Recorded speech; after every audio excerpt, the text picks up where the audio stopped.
今晚帶大家嚟食築地百年老字號最強 CP 值嘅 Omakase， 店名係築地清空三代目。佢係築地外市場嘅知名江戶前壽司店，間店係由魚商同壽司職人開嘅，所以攞到嘅魚全部都係築地最高質嘅。全店有18個吧台位、12個餐台位，同埋呢一間包廂。江戶前壽司係目前主流嘅壽司風格。簡單嚟講，佢唔係嗰種新鮮魚生加嚿飯嗰啲壽司，而係師傅對魚料嘅加工處理，等啲魚更加好食。呢種風格強調醃、煮、蒸、隻。事不宜遲，馬上開餐。前菜有4款，頭3味都係帶酸味嘅，等你醒醒個胃。第一味係呢味醋漬赤身，佢用嘅係紅醋。吞拿魚嘅赤身嘅味比較薄，佢用呢個方法就可以去腥提味。第二味係青檸岩鹽八爪魚，壽司師傅會將加咗青檸汁嘅八爪魚喺呢嚿粉紅色嘅岩鹽上高加工製作，然後加上 wasabi， 咁就食得㗎啦。呢種帶住青檸汁嘅八爪魚個味道的而且確都幾清新嘅。第3味係金目鯛配海帶，佢用熟成嘅方法將金目鯛放幾日，等魚肉嘅酵素分解，鮮味提升，咁樣個口感亦都會變軟。再加上呢個醋醃，咁個鮮味就更加出嚟啦。呢間餐廳另外對佢產生好感嘅地方，就係佢用嘅食具都有一番嘅配搭，令到你可以食慾大增。第4味係三文魚子蟹肉沙律，對比頭嗰3味帶酸味嘅魚，我覺得呢一個沙律就冇乜特別啦。跟住落嚟有3種熟食，第一款係真雪白子配日式金桔醋醬，佢將白子輕微灼熟之後就攤凍，配酸汁、辣蘿蔔泥同埋蔥花，呢種食法最能夠食出原味。聽個名你可能會嚇一跳，因為佢其實係鱈魚嘅蒸炒，但係千祈唔好俾佢個名嚇親喎，佢係俾日本人稱為大海嘅 cream cheese， 食落去嘅口感係軟綿綿嘅奶油。亦都有啲似豆腐，入口即化。跟住落嚟係燒鰻魚配呢個蘿蔔蓉，同剛才嘅軟綿綿比，呢一個就變得脆卜卜啦。再嚟係壽喜燒吞拿魚壽司，因為有壽喜燒汁嘅緣故，所以個壽司都係相對地濃味嘅。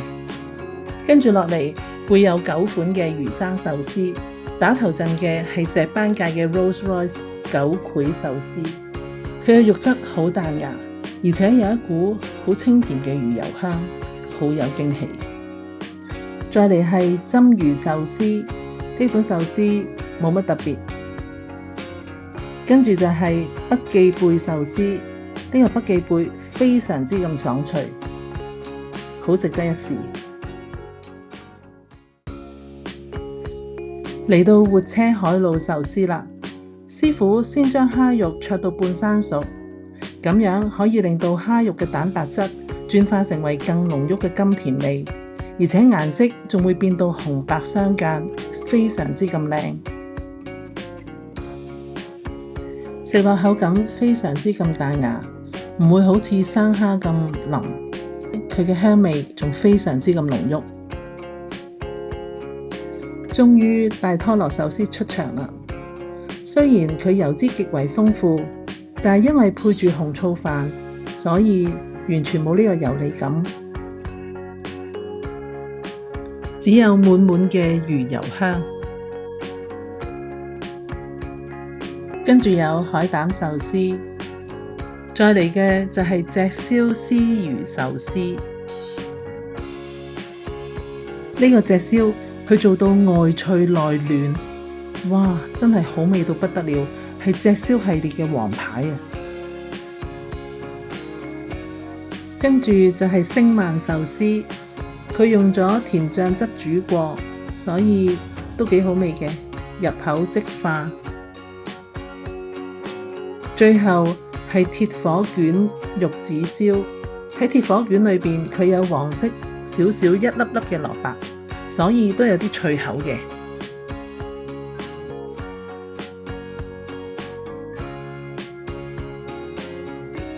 食咗咁多味壽司之後，佢就上咗一碗蜆肉味噌湯俾我哋飲啦。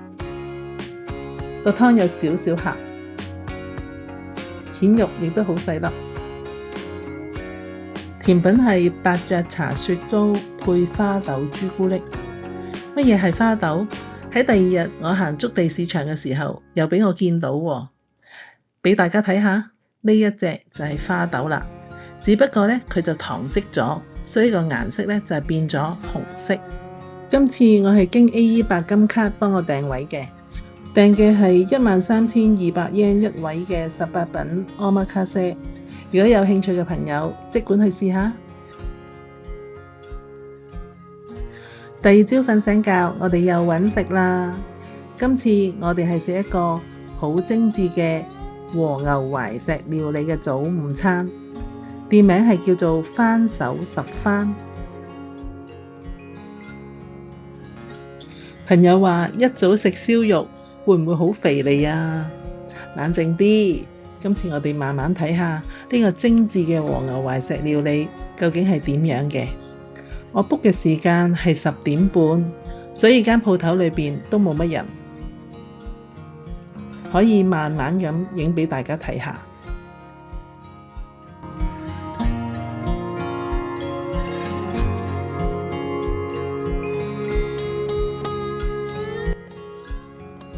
佢係宮崎牛嘅指定店，有晒認定證㗎。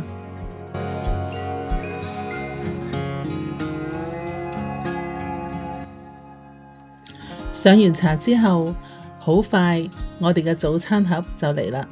呢個係我哋嘅早餐 menu， 裏邊包括咗啲乜嘢？我哋可以慢慢睇下。有隻燒宮崎牛肉、甜辣醋醃製時令炸魚、甜醬油燉牛肉、油浸味噌牡蠣、醬油乾白蘿蔔絲、和牛壽司、厚煎蛋卷、味噌青椒鮮豆菜、薯仔鱈魚子同埋薑汁醃番茄。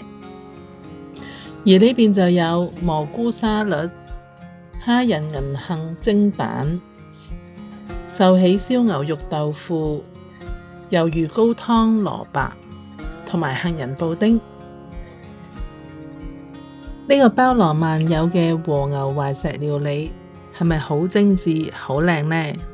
而且佢嘅味道一啲都唔差，都好好食㗎。仲有一個主菜，佢嘅主菜就係炭燒宮崎牛同埋西京味噌烤豬肉，配埋麵豉湯同埋白飯，成個套餐就完成啦。你睇咁豐富嘅套餐，你估係幾錢？佢只係需要3500 yen。喺築地外市場3500 yen只可以買到一串鰻魚燒，所以我覺得呢個精緻嘅和牛懷石料理係非常之咁抵食，特登推薦俾大家。如果有機會嚟築地市場嘅話，希望大家都可以試下。今集就分享到呢度，如果你都想嚟個嘆世界之旅，記得訂閱我啊！真遊嘆世界，下次見。